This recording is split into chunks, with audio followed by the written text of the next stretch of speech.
Hello বন্ধুরা, দেখো আজকে তোমাদেরকে চাউমিন বানানো দেখাবো একদম সহজভাবে ঘরোয়া পদ্ধতিতে।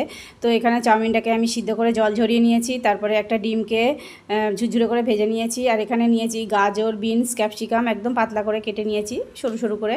আর এখানে একটা পেঁয়াজকে স্লাইস করে কেটে নিয়েছি, আর একটু কাঁচা লঙ্কা কুচি করে নিয়েছি। তো দেখো বন্ধুরা, এখানে কড়া বসিয়ে দিয়েছি, কড়া গরম হয়ে গেছে। এবার আমি দিয়ে দিলাম সাদা তেল। তো এখানে তেলটাও গরম হয়ে গেছে। এবার আমি এর মধ্যে দিয়ে দিচ্ছি আমি যে সবজিগুলোকে কেটে রেখেছিলাম, ওই সবজিগুলোকে এবার আমি একটু ভেজে নিচ্ছি। আর এবার আমি এর মধ্যে দিয়ে দেব পরিমাণ মতো নুনটা। দিয়ে আমি কিছুক্ষণ নেড়েচেড়ে ভেজে নেওয়ার পর আমি পেঁয়াজটাও এর সঙ্গে এবার দিয়ে ভেজে নেব।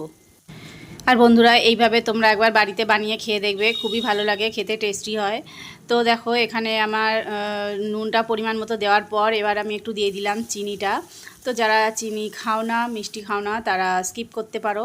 তো এখানে দেখো এবার পেঁয়াজটাও দিয়ে দিলাম, দিয়ে আমি কিছুক্ষণ নেড়েচেড়ে নিয়ে একটু ঢাকা দিয়েও ভেজে নেব, যাতে সবজিটাও সিদ্ধ হয়ে যায়।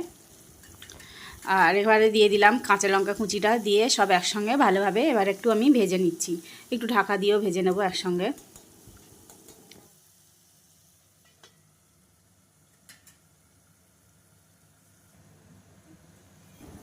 বন্ধুরা দেখো, এখানে আমি সবজিটা কিছুক্ষণ ঢাকা দিয়ে ভেজে নেওয়ার পর এখানে আমার কিন্তু সবজিটা মোটামুটি সিদ্ধ হয়ে গেছে। এবার আমি এর মধ্যে সিদ্ধ করে রাখা চাউমিনটা দিয়ে দিলাম।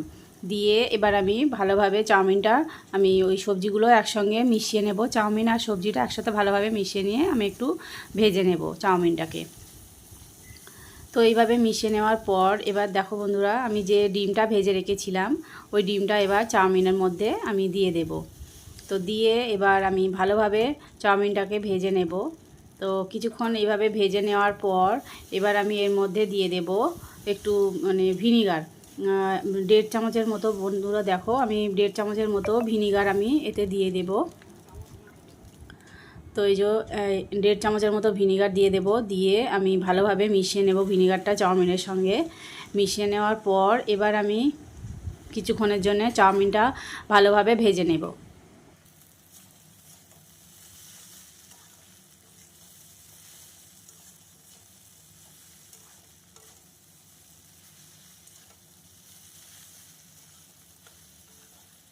আর বন্ধুরা দেখো, এখানে ভিনিগারটা দিয়ে চাউমিনের সঙ্গে ভালোভাবে মিশিয়ে ভেজে নেওয়ার পর এবার আমি এর মধ্যে দিয়ে দিচ্ছি একটু গোলমরিচের গুঁড়ো।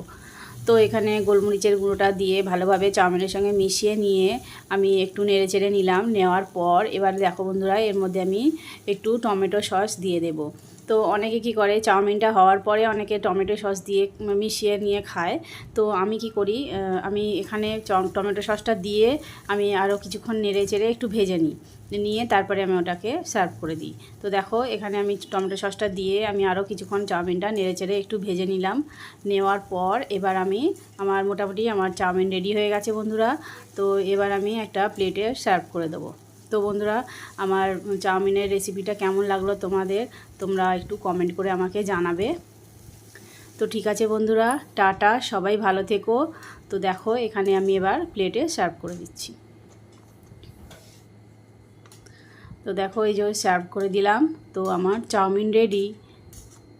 তো ঠিক আছে বন্ধুরা, টাটা, সবাই ভালো থেকো।